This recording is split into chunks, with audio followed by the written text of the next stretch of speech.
So this is the issue. So the Chinese government or any government out there in the world subsidizes, let's say steel, or the steel is a hot, rotten example given that most of our steel comes from Canada. But let's take steel. Let's say the government is subsidizing this industry, allowing them to keep costs really, really low at the expense of Chinese taxpayers. But as a consequence of that, the Chinese then come to America and they can sell the steel really cheaply. In a sense, they are dumping what is technically called, I guess, by antitrust regulations, dumping. They're selling the steel, let's say, below cost because they can afford it because the government is subsidizing them. It won't let them go bankrupt. And people are saying, well, wait a minute, that's not fair. I mean, there are people in the United States who are working at steel mills. There are entrepreneurs. People never mention entrepreneurs, which is always, to me, an indication that their thinking is not right, because the entrepreneur is the guy who you should really be worried about. But there are entrepreneurs who've invested capital, who've created businesses, and who are running these steel mills and steel businesses, and now they're being undercut by so-called unfair competition because the government of China is using money they've stolen in immoral fashion to subsidize these businesses, and it's just not right. And I agree with you. It's not right. It's not right. The number one purpose of American foreign policy should be to encourage free trade and free markets all over the world. That's what the U.S. government should do. But that's all you can do. The idea that you're going to now put a tax on those goods because it's unfair is both silly, and now it's unfair to the consumers of steel, the people actually buying steel, and to consumers broadly. Why shouldn't they benefit? And how do you know how much tax to put on? How do you know how much of the cheapest steel coming in from China is a result of subsidy, and how much of it's a result of just they're more efficient, they're more productive, they're better at making steel than Americans are? How do you know what is what? How do you figure that out? You can't figure it out. There's no way to do it. There's no way to do it. So you put a tariff, which raises the prices. It also then encourages your domestic steel manufacturers to become, in a sense, lazy because they don't have to now compete. They've got a price guarantee that your tariff has given them, that your tax has given them, and now they can do whatever the hell they want. So that's not fair. There is no such thing. Let me be very clear. Yeah. So there is no tax that can. So this is the point. I guess this is the principle. You don't fix a wrong with another wrong. You don't fix the unfairness of what the Chinese government is doing with creating an unfairness by increasing taxes in the United States. You don't correct the violations of rights in China by violating rights in America. The steel industry in the United States will go out of business. That's a reality. So what? Who cares? You're getting cheap steel from China. And the fact is that the capital doesn't go anywhere. So if the Chinese that raise the prices dramatically, then you will resurrect the steel mills. And this happened in the United States. If you go back to the 80s, steel mills shut down, and then the market conditions changed and technology improved, and steel mills in the United States were resurrected in the 1990s. And you can read about this. So capitalism is a dynamic system. Plants close, they reopen with new technology, they reopen with a new orientation. Maybe somebody in the United States, some brilliant entrepreneur creates a system to make steel that's much cheaper than what anybody else in the world does. And he innovates like Nucor did in the 1980s. It revolutionized steel manufacturing in the United States. You don't correct a wrong with another wrong. You don't correct the violation of rights in China by violating the rights of Americans. This is the principle. And you're violating the rights of Americans. I want to buy steel from China. Who are you to tell me not in the name of protecting somebody else's job? What if my job is dependent on cheap steel? What if the U.S. manufacturers of steel turn out to be lazy and unproductive? Is that what we're defending? What are we defending? And how do you determine all of this? And I haven't even gotten to the fact, that the U.S. subsidizes everybody. What the subsidy really is and who's subsidizing whom. The United States is a mixed economy. The United States is not some laissez-faire capitalist country that could pretend that it is better than the rest of the world and the rest of the world is subsidizing and we're not. Look at farming. Look at how massively the United States subsidizes farming.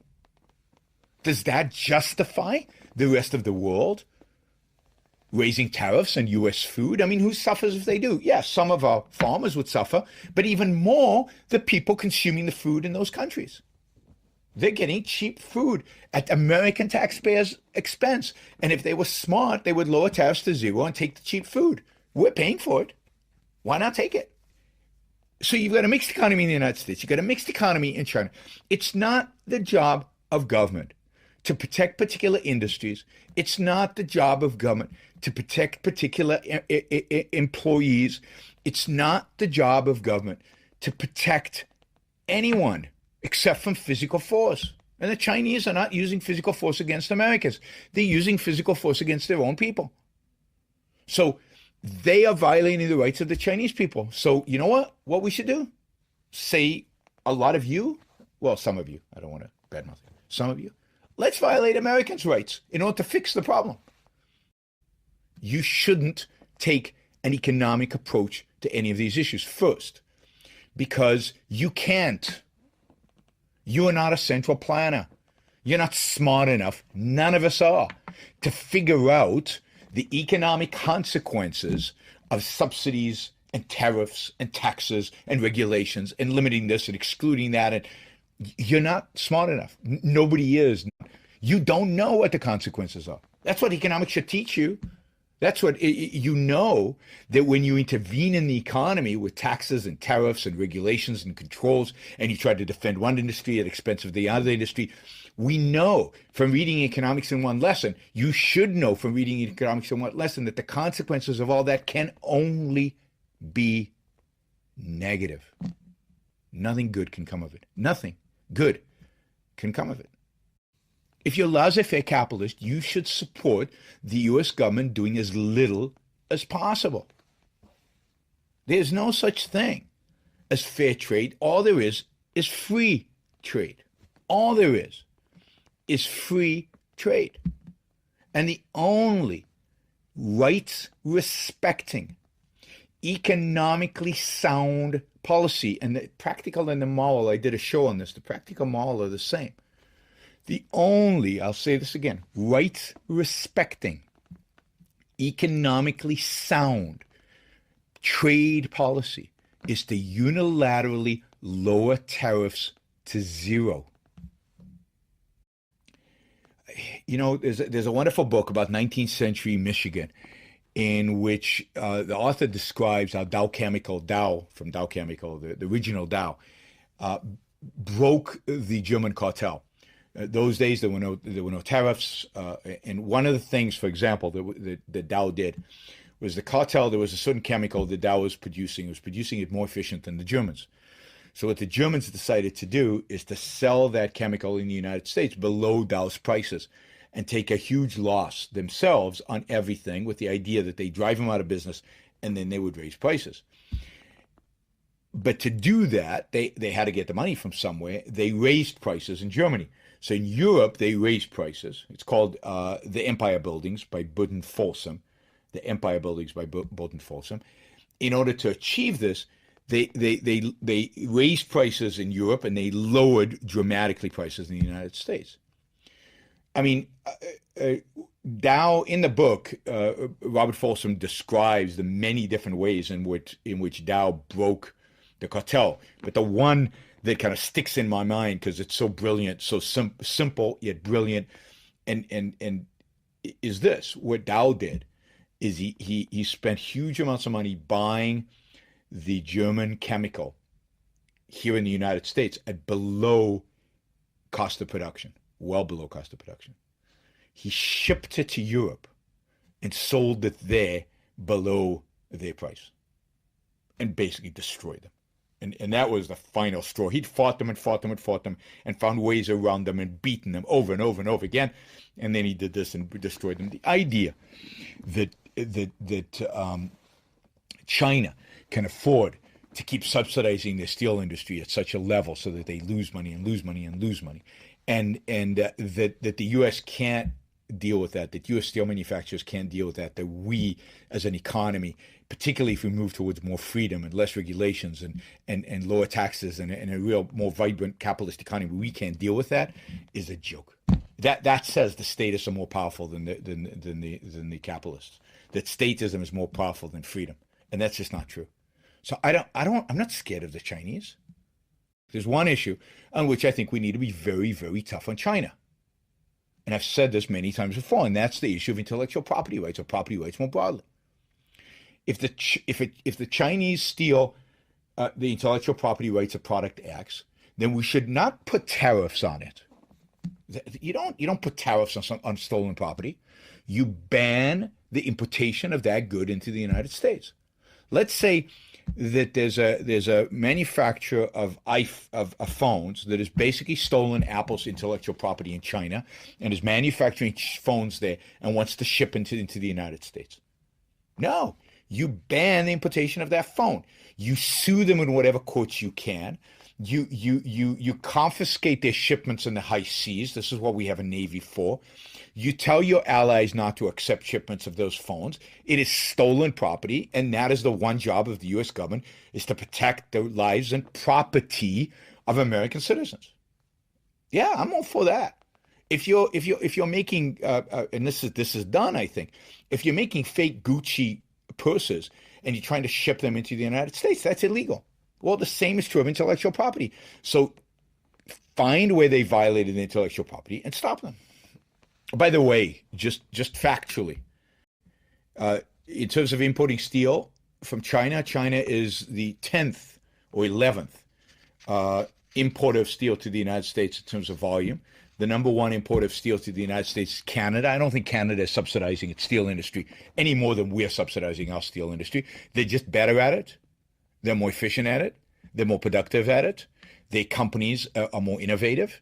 And because they've been exporting to the United States and because of NAFTA, they are integrated into the U.S. market in a way that I don't know why you differentiate even between Canadian steel and American steel. It's the beauty of free trade is who cares? The second largest importer of steel to the United States is Brazil.